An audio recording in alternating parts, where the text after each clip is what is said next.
and yet the same lessons return in new disguises. It's as if you've been repaying a debt you don't remember owing, and each step forward still carries the weight of something unfinished. Carl Jung spoke of the unconscious not just as a personal space of repressed memory, but as a vast inheritance, filled with stories, fears, wounds, and patterns we've absorbed across generations. In this way, karma isn't some cosmic punishment system. It's the weight of what hasn't yet been integrated, healed, or released. But what if you've done the work? What if the patterns are breaking and something lighter is finally arriving? In this video, we'll explore 4 powerful signs that your karmic debt has been cleared, not just in some abstract sense, but in your body, your relationships, and your inner world. If you've recently felt a strange sense of peace, or if life is starting to shift in ways you can't quite explain, you may already be free. Karma is often imagined as a divine scoreboard, good deeds balanced against bad. But from a Jungian lens, karma isn't moral math, it's memory. Emotional, psychological, ancestral memory that lingers in the unconscious until it's brought to light. Carl Jung believed our psyches are not blank slates. We inherit more than eye color or temperament. We inherit fears, compulsions, and unresolved energies passed down from our families, cultures, and collective past. These are the karmic imprints, the internal echoes of what was never fully faced or healed. And they don't just live in our thoughts, they shape our choices, our attractions, our dreams, and even our suffering. To Jung, the soul's journey is about individuation, becoming whole by integrating every part of the self, especially the parts we've ignored or rejected. Karmic loops are what keep us circling the same mountain, emotionally and spiritually, until the lesson is not just understood, but embodied. When we face these patterns directly, without resistance or judgment, they dissolve, and something remarkable happens. We're no longer ruled by the past. So, how do you know when that shift has occurred? When the pattern has finally broken and your soul is no longer carrying the weight it once did? Let's explore the 4 signs that your karmic debt has been cleared and that you're now stepping into a new cycle of renewal. Sign number 1. You stop repeating the same emotional patterns. You used to attract the same types of people, the same hurts in different forms. Whether it was abandonment, betrayal, rejection, or self-sabotage, these loops followed you like echoes you couldn't shake off. Different faces, same pain. No matter how much you tried to change the external circumstances, something always pulled you back into the same emotional terrain. But then something subtle, yet profound, begins to shift. The loop doesn't catch you anymore. You notice the red flags sooner, not just intellectually, but in your body. You feel the unease before the fallout. You pause. You choose differently. And for the first time, your nervous system doesn't react out of habit. You don't need to be convinced to walk away. You just know. Not because you forced yourself to break the pattern, but because the version of you who needed it no longer exists. You've changed.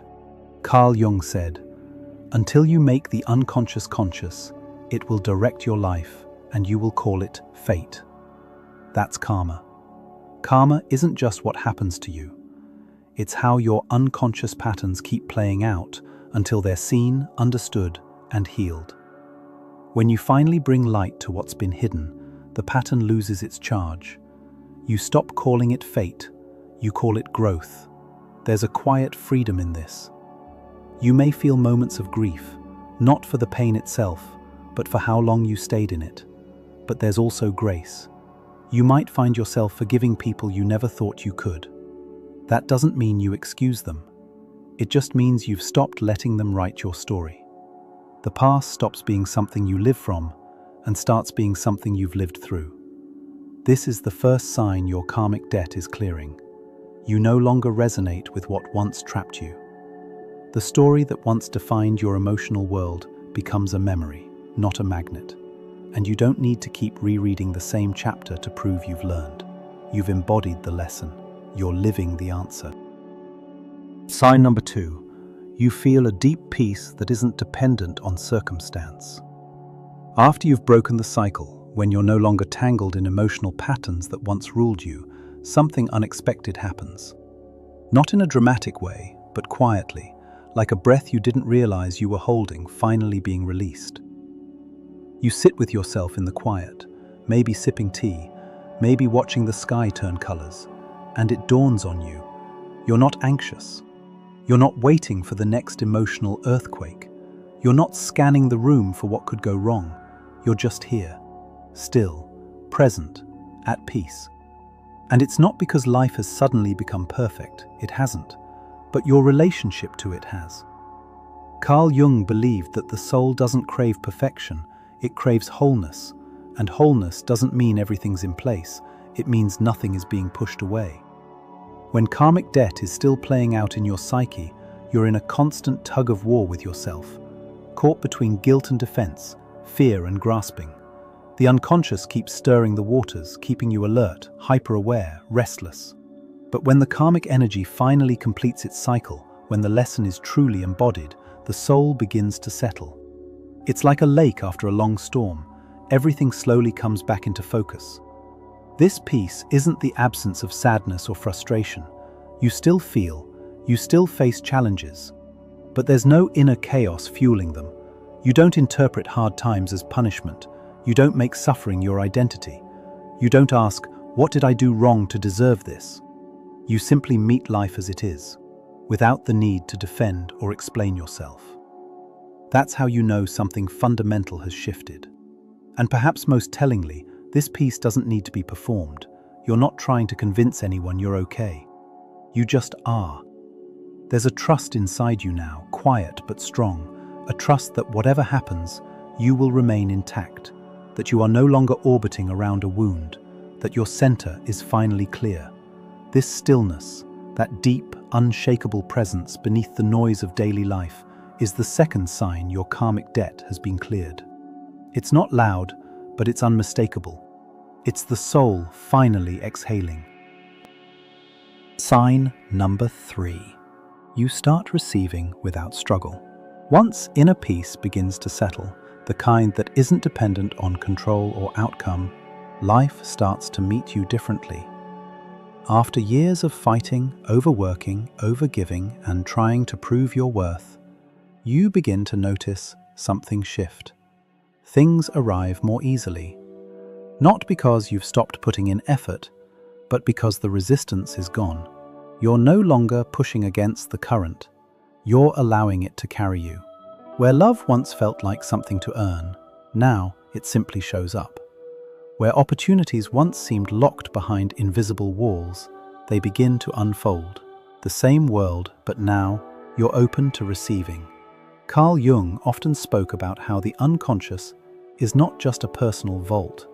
It's the architect of our outer experience. When unresolved karma lives in that unconscious space, it can act like a filter, distorting your sense of worth, safety, and possibility. You may have blocked your own abundance without realizing it, not because you didn't want it, but because some part of you believed you didn't deserve it. Guilt, shame, ancestral imprints, they all create psychic resistance. But when those karmic patterns resolve, when the lesson is integrated, and the story no longer defines you, something in your energy changes. You stop attracting situations that echo old wounds. And more importantly, you stop choosing them. This isn't about magical thinking. You still show up, you still work, but the struggle no longer defines the journey. You stop needing to overgive to be loved. You stop chasing what doesn't see you.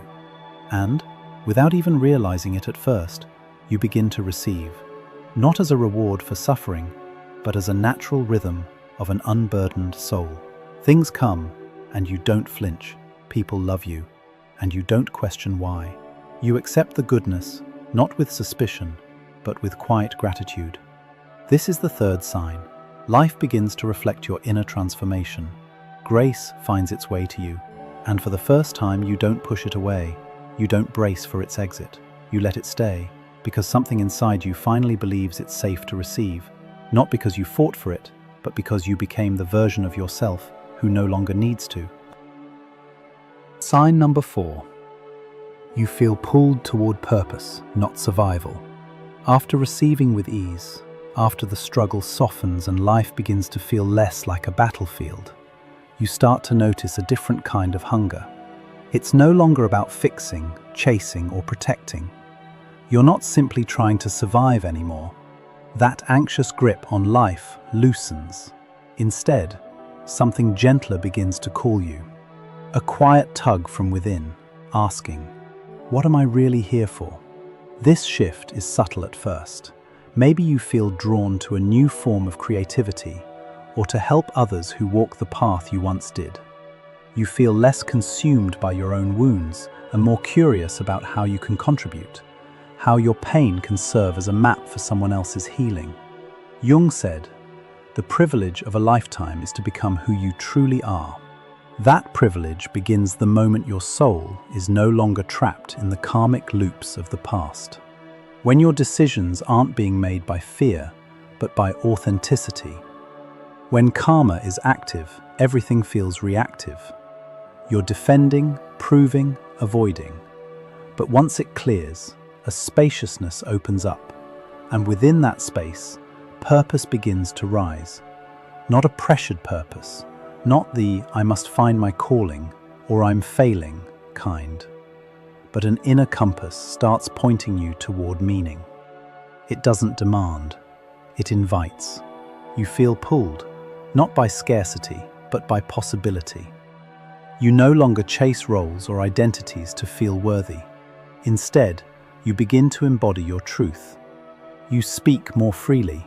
You make choices that honor your values.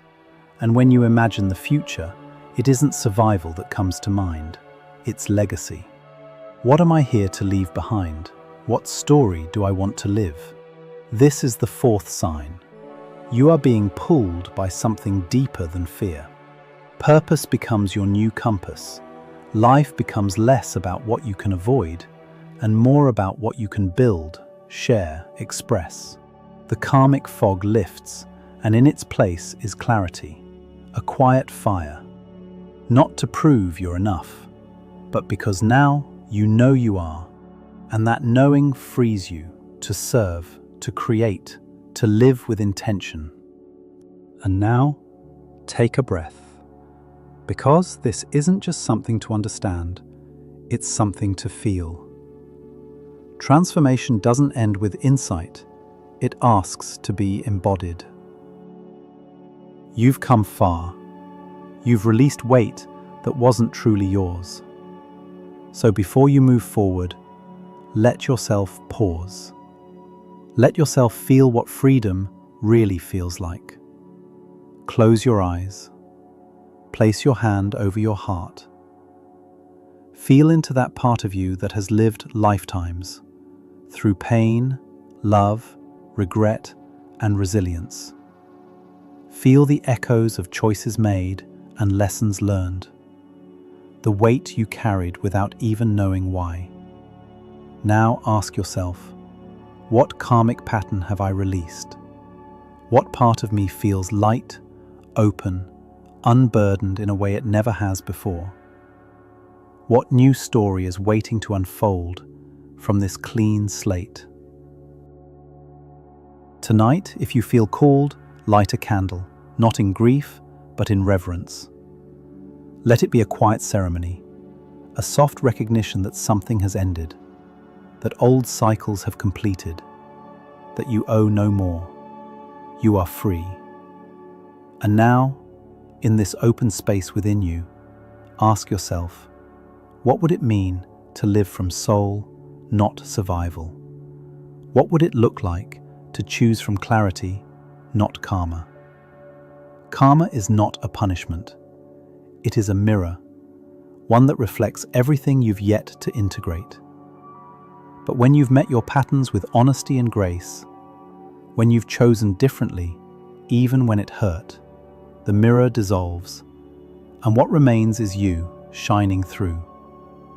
If life feels lighter, if your heart feels calmer, if the same old pain no longer pulls you back, it's not just growth, it's liberation.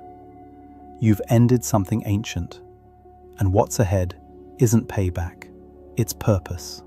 So walk forward, not as someone escaping the past, but as someone finally becoming who they were always meant to be. This is Echoes of Psyche, where we don't just heal, we remember.